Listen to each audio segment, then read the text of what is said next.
For the past few years, I've been lucky enough to travel to some incredible places around the world. And the one constant on all of those trips has been this, the Fuji X100V. It's my go-to camera for stills. The built-in film simulations deliver this soft, nostalgic, perfectly imperfect look. It's digital, but it feels like film. But when it comes to video, I shoot on a variety of different cameras, from the Sony FX6, the Sony A1, DJI Mavic 3, and a few FPV drones carrying GoPros. And no matter how much color grading I do in post, I've never been able to dial in that same look that I get from the Fuji camera. Until now.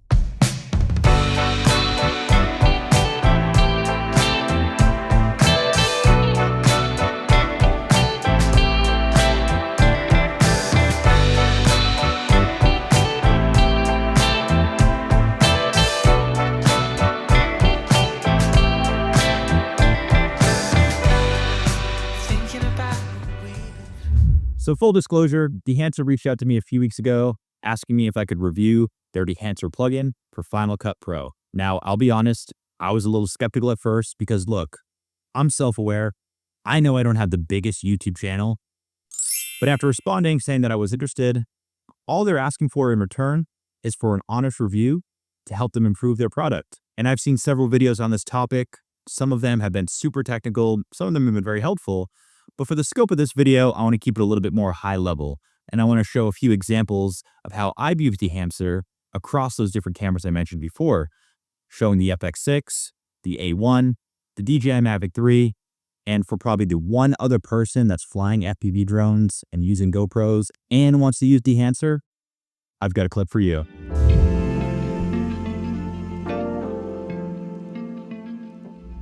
So let's jump into Final Cut Pro and we'll take a look at the first clip.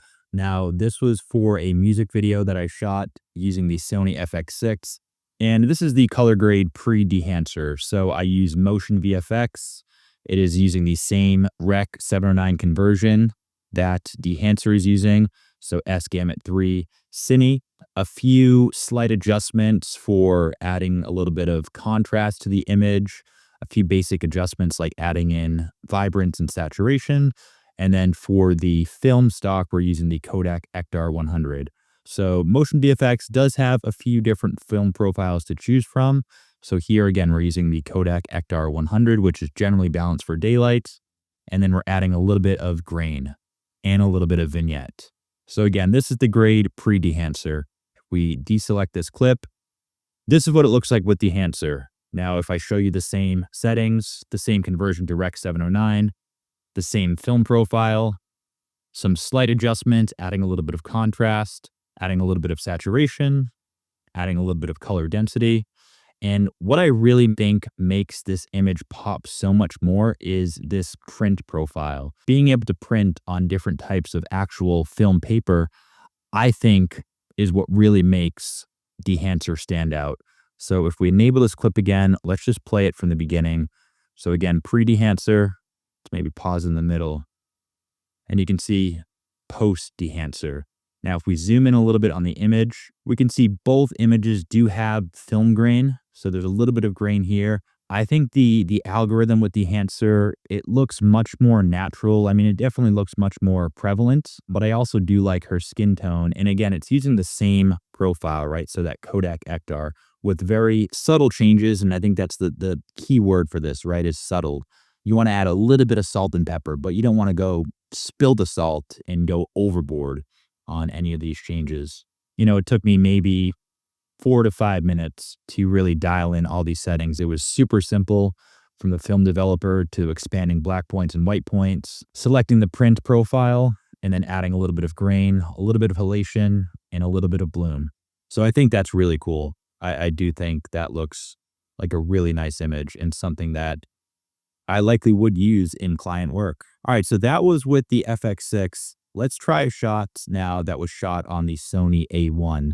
And this was a shot I took in Japan a few years ago, probably one of my favorite shots I've actually taken. This was with a geisha walking through Kyoto.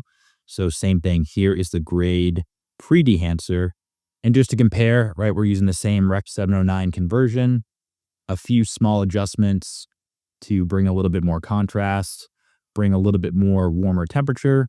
And then for the film stock that we're using within Motion VFX, this is the Kodak Portra 400. If we look at what we're doing in Dehancer, conversion to Rec 709, Kodak Portra 400, some small adjustments to add a little bit of contrast to the footage. And again, where I think it really shines, let me disable this clip, is within that print, right? It just adds a little bit of subtle detail, which I really like. A little bit of film grain, a little bit of halation, a little bit of bloom. So let's go ahead and play this clip from the beginning. This is pre-Dehancer. Let's see if we can pause it right in the middle here again. And again, this is using the same film stock for both Dehancer and Motion VFX. It's using the Kodak Portra 400. And this was taken a few years ago. I think it was in 2023. And from what I remember from that day is the geisha's face was, almost ghost white. And you can see that using the same Kodak Portra 400 in both Motion VFX and Dehancer. I think Dehancer did a really nice job capturing what the image looked like in person. Now there's these very subtle details too, a little bit of halation and a little bit of bloom coming off the accents. So let's play it from the beginning and compare.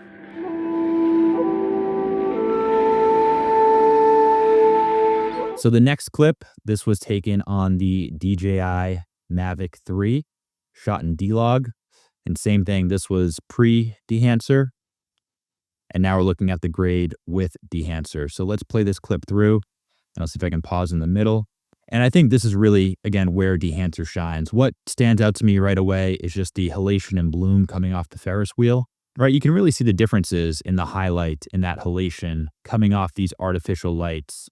And unlike the other two where it was shot using the same film stock, there's no Cinestill 800T in Motion VFX. Using Cinestill 800T, which is generally balanced for tungsten, I think it was much easier to get the colors that I was looking for.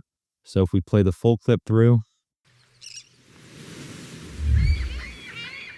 I mean, I really like that image. That does give it a nice filmic look. Again, the soft halation, the bloom, and just having a wider variety of film stock to choose from really helped improve this image from what I had graded it before. And then the last clip, this was shot using the GoPro HERO 12. Now, Dehancer did ask for my honest feedback, and if there was one piece of advice I could give is that there is no camera selection for GoPro. At Apple RE Blackmagic design. Now, I probably understand why Dehancer did this. One, there's probably very few people that are using GoPros and that are also using Dehancer. But two, GoPro just started incorporating log footage into, I believe it was the HERO 12, which came out in September of 2023. So before that, they just had a flat profile. But now they do have the ability to shoot in log. So Dehancer, if you're watching, it would be awesome if you could add the GoPro log footage here. But now that we have that out of the way, let's go ahead and play this clip through. And again, very clear. I think the footage on the left using Dehancer does give it that much more authentic film look. So this is using the Kodak Ektachrome E100 profile. For Motion VFX, we are using the Kodak Portra 400. And if we go ahead and just play this full clip through.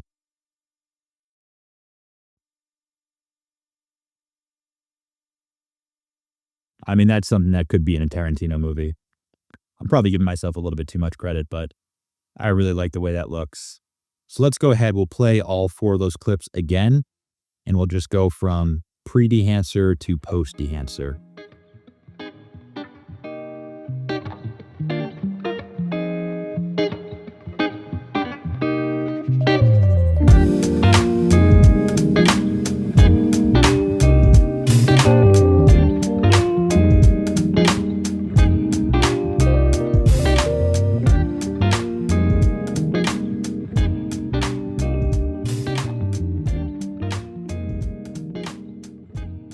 So I would say on all four cameras, I like the footage from the Sony FX6 using Dehancer. I really like the footage from the Sony A1 with the geisha using Dehancer. The Santa Monica Pier with the DJI Mavic 3, that footage looks awesome, especially with the bloom and the halation. And then the GoPro HERO 12, despite having to do that one extra small step, I really like the way that footage looks. So final thoughts. What do I think of Dehancer? And do I think it's worth $450? Well, to start, I've used a lot of different softwares, and these softwares have ranged anywhere from $20 to I think I pay a subscription for motion VFX of over $100 a year. And from what I've seen so far in my short time using Dehancer, it is much better than those other programs I've used. Yes, you can get cheaper programs, but you will notice the cheaper programs in the quality of the output. I think Dehancer, there's a lot of ways that you can fine tune exactly what you're looking for if you want to dial up or dial down certain characteristics. And you can tell they really took the time to build out this platform. And there are a lot of different options that you can choose from as a video editor, depending on the style that you're going for. I also like how they took the time on their website to explain what each film stock is, what it's generally used for, and I think that allows for the best results for someone like me who doesn't have a background in film. Now, $450 does seem like a lot, but I will say some of the projects that I've worked on recently, they'd asked for generally the same look. They're looking for that nostalgic summer feel.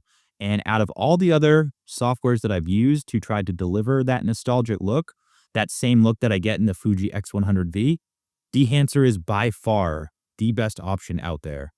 So $450 might sound like a lot. Personally, I do think it's worth it. And for those that are still watching that have made it this far in the video, thank you. And for making it this far in the video, I do have a 10% off code for you if you would like to purchase Dehancer Pro. So that code is PGFILM. I'll put a link in the video description below. And if you did find this video useful, please consider liking this video and subscribing to my channel, as it does help other viewers find this content. And if you have any questions on Dehancer, please feel free to drop a comment below. I promise I'll do my best to answer any and all questions. And if you're using Dehancer yourself, drop a comment and let me know what are some of your favorite features and how you found the software so far. So again, thanks for watching, and I'll see you next time.